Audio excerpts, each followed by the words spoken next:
It's the OCVarsity Gridiron Show. I'm Jonathan Khamis, filling in for Dan Albano this week. I guess he got lost at sea, guys, but he will be back next week, guaranteed. Joining me, as always, is Carlos Arias at Los OCVarsity, right? You got it. And Mr. Steve Fryer at Steve Fryer. All right, gentlemen, we are here at Laguna Hills High School enjoying the ocean breeze.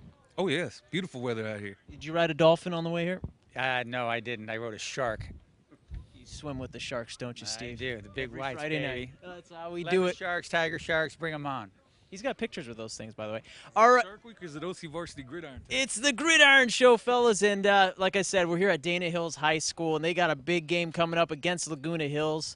Carlos, this is a game where Laguna Hills has really gonna put their mark maybe on the CVU League, coming down from the South Coast League. They started off 1-5, but here they are 2-0 in league and getting it done on the field. That's the only place where it matters. 2-0 in the CVU League. That's how you get to the playoffs. That's how you start getting your respect. Laguna Hills turned it around at the right time of this year. The Scott brothers, Brian Scott, a sophomore, stepped in 3 weeks ago in the second half to take over as a running back, and he's been blowing up ever since. They knock off Aliso and Capo.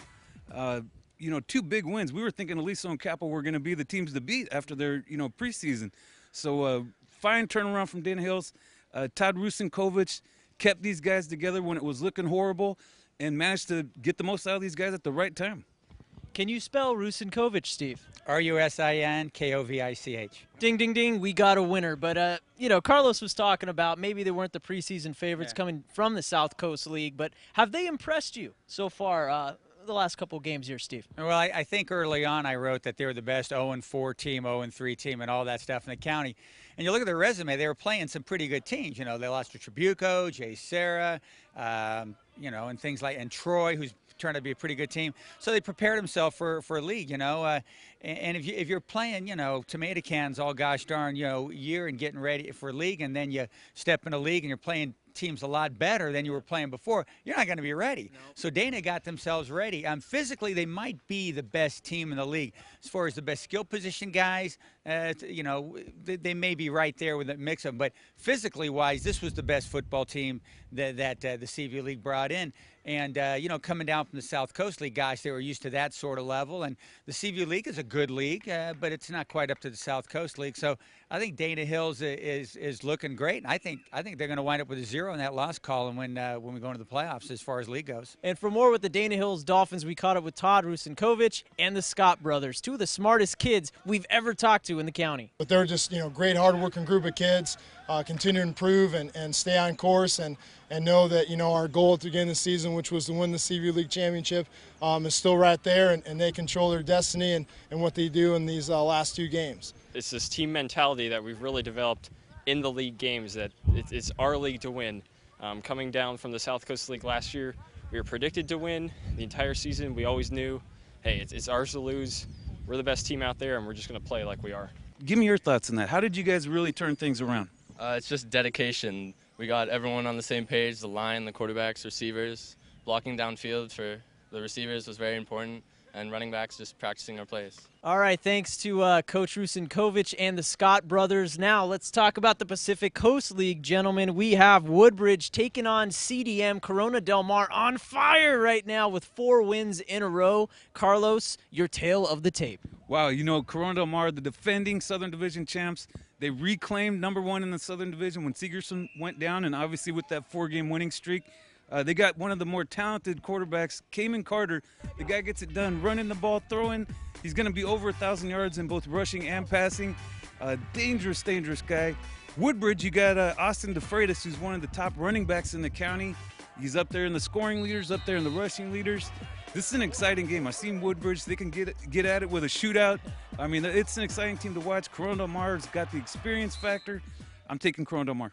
All right, Carlos has CDM. Steve, your thoughts? Well, Woodbridge comes off a pretty big victory over University, and Coach Rick Gibson, guys, he said afterward, best effort, best 4 quarters of effort Woodbridge has had all year. And on paper, this looked like a really good team, coming in. And a lot of people thought maybe Woodbridge is the best team in the PCL. But I'm going along with Carlos on this one. I like the Sea Kings in this too. Carter's a really good player. Very, very difficult matchup for everybody.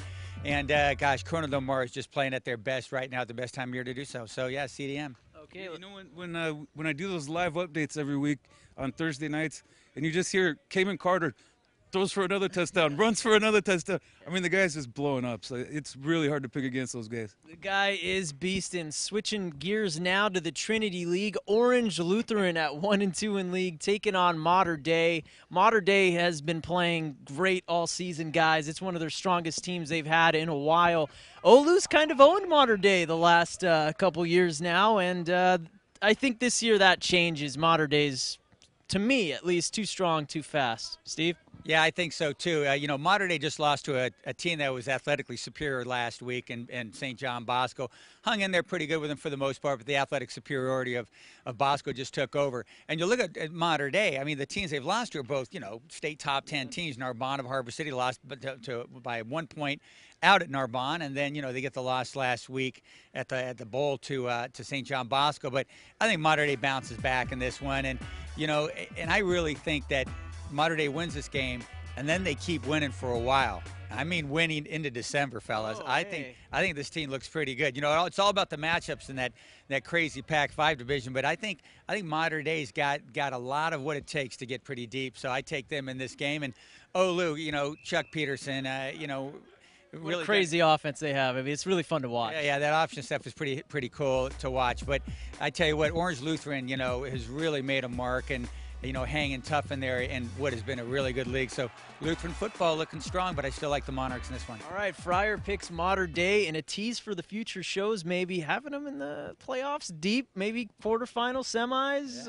We'll see what happens. Carlos, who you got? If he's saying there's a red storm on the horizon, he's not saying going deep is the second round, the quarterfinals. I think he's saying a little more there. Yeah, we'll see. I got to tease the show, you know, upcoming shows now.